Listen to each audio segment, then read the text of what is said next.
पहले पुराना हिसाब चुकता करो। First pay me 400 pounds.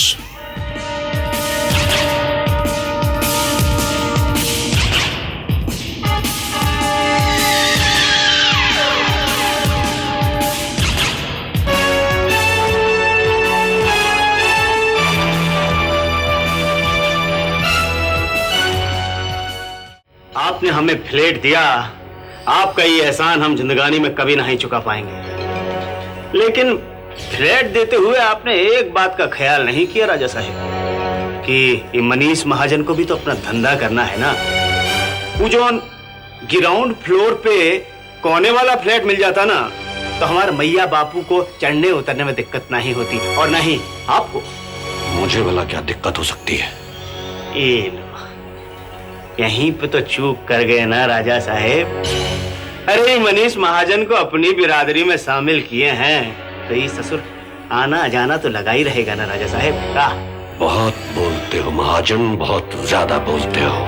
नेता है ना साहेब। ओ आदित्य धनराज के मजदूर ये मनीष महाजन की कसमें खाते हैं। ठीक है, तुम्हारा फ्लैट बदलवा देंगे। वो तो आप बदलवा ही देंगे नहीं तो आपको ही मनीष महाजन के यहाँ आते जाते देखकर लोग शक में नहीं पड़ जाएंगे। और तुम अपनी ये जबान चलाना बंद करो और मुझे बताओ कि मेरा काम कहाँ तक पहुंचा है। भूसे में चिंगारी डाल दिए हैं राजा साहेब, बस यानी हवा देने की देर है। उस रईसजादे ने दफ्तर आना शुरू किया या नहीं? अभी कहाँ, अभी तो ससुर सोग मना रहा है। वो लाले ने आकर के सारा काम फिर से संभाल लिया है। फिर तो मुश्किल दिखता है। अरे मालिक, अधर्म ही आजकल तो बड़ा बलवान है। कलयुग है मालिक, कलयुग। ये मनीष महाजन के चंगुल से कौनो ससुर बचा है का जो उस साधु की धर्म नीति बचेगी? आप बेफिक्र रहिए। सर ठीक है, अब तुम जाओ। सर मैंने कहा ना तुम्हारा फ्लैट का काम हो जाएगा, अब जाओ। राम जी की सर। आइंदा कभी किसी को इस तरह से ऑफिस के अंदर घुसने मत देना।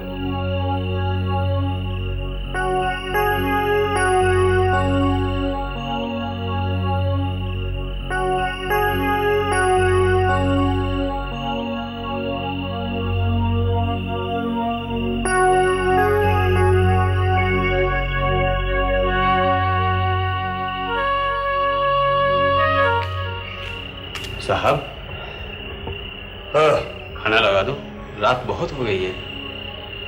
वैशाली ने खाना खा लिया? वो नहीं खा रही है, कहती है जब तक पापा नहीं खाएंगे मैं नहीं खाऊंगी। क्या इतनी रात हो गई, सोई नहीं है अभी तक? कहाँ है? वो हॉल में होगी साहब। अच्छा तुम जाओ। तुम मुझे छोड़ के क्यों चली गई मम्मी? क्यों चली गई? देखो मैं यहाँ कितनी अकेली हो गई हूँ। पापा भी मुझसे बात नहीं करते, हमेशा अकेले बैठे रहते हैं। वैशाली,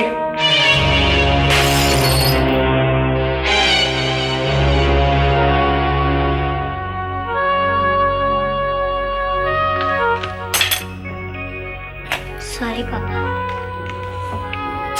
बेटा सॉरी तो मुझे कहना चाहिए, मैंने एकदम आके तुम्हें डरा दिया।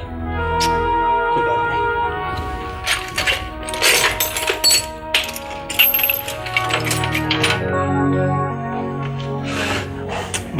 बस बेटे, गलती से गिर पड़ी ना, कल हम इसके लिए नया शीशा लाएंगे।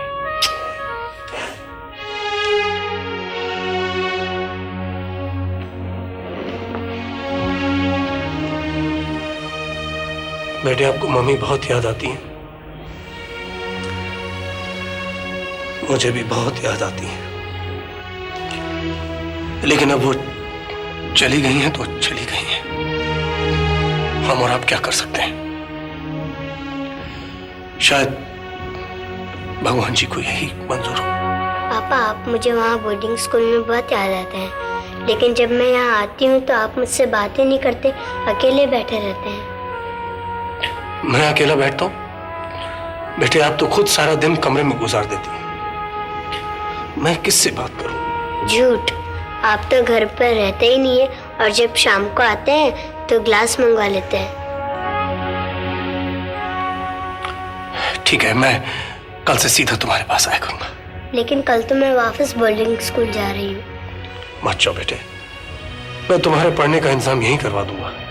नहीं, मुझे यहाँ अकेले में डर लगेगा। तो बोर्डिंग में भी तो तुम्हें डर लगता होगा। नहीं, वहाँ मेरी कितनी सारी फ्रेंड्स हैं, विशाल है, वाहिद है, लीजा मिस है। हाँ, मैं ये तो भूल ही गया था। साहब, राजन साहब आज फिर आए। ओह गॉड, मैंने तुमसे कितनी बार कहा कि मैं किसी से मिलना नहीं चाहता। वो मानते नहीं, वहीं बैठक में बैठ गए। जाकर उनसे कह दो कि मैं उससे मिलना नहीं चाहता। जाओ। क्यों मिलना नहीं चाहते? तुम जाओ।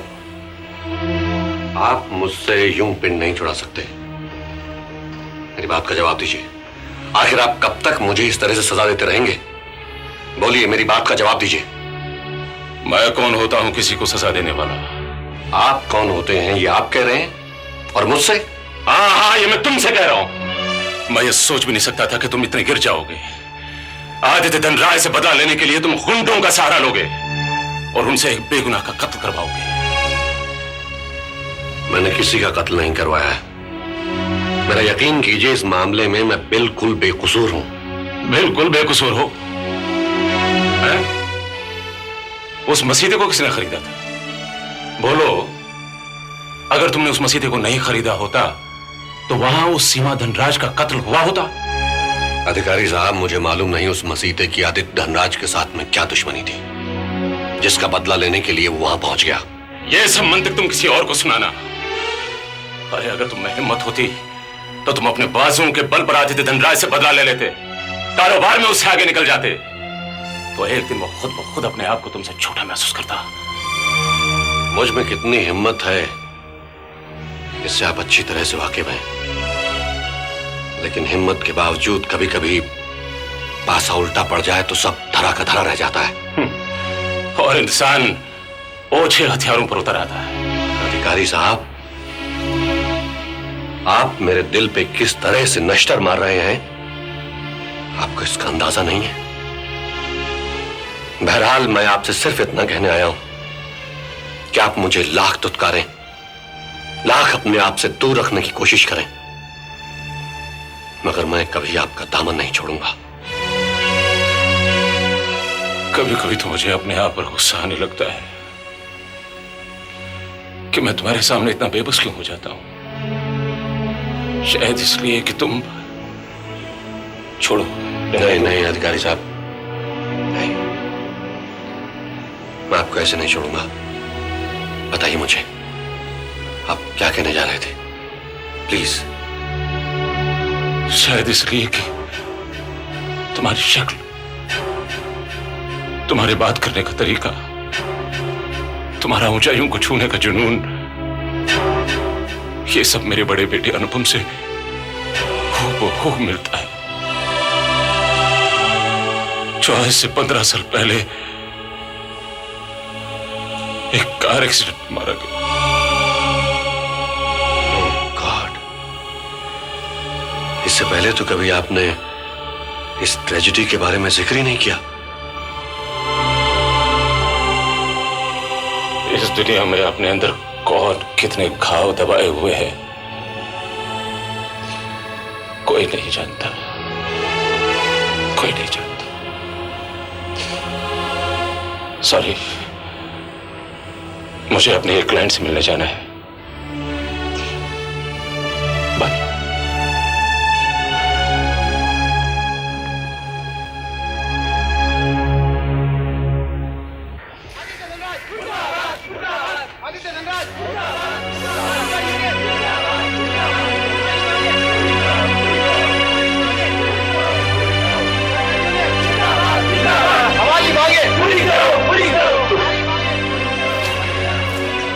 सर फिरे हो गए ये लोग तो बात करना भी नहीं चाहते। उनमें कुछ पुराने लोग भी हैं कि नहीं? 7-8 लोग हैं, लेकिन उनकी कौन सुनता है। जिस रफ्तार से इनकी मांगे बढ़ रही है उस हिसाब से साल 2 साल में फैक्ट्रियों पर ताले लगाने पड़ेंगे। ये तो गेट तोड़ देंगे।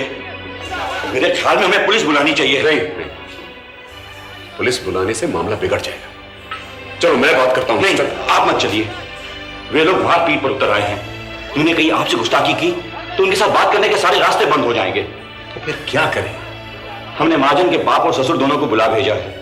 पुराने मजदूर नेता हैं, शायद उनसे यह मसला हल होगा। क्या हो गया है? इतने सारे ऑर्डर्स पड़े, उधर तकाजे पर तकाजे आ रहे हैं। अब तो हमारी मोनोपोली भी इस फील्ड में नहीं रही है। अगर वक्त पे सप्लाई नहीं हुई तो सारे ऑर्डर्स कैंसिल करने पड़ जाएंगे। स्क्रॉल करते करते यहाँ तक आ ही गए आप, तो अब टीवी के सदाबहार और बेहतरीन शोज जैसे कि जय माता की, नूरजहां, जिंदगी और गुल गुलशन गुलफाम सिनेविस्टा क्लासिक्स पे देखना बिल्कुल भी ना भूले और सब्सक्राइब जरूर करें। जुनून, जुनून, जुनून।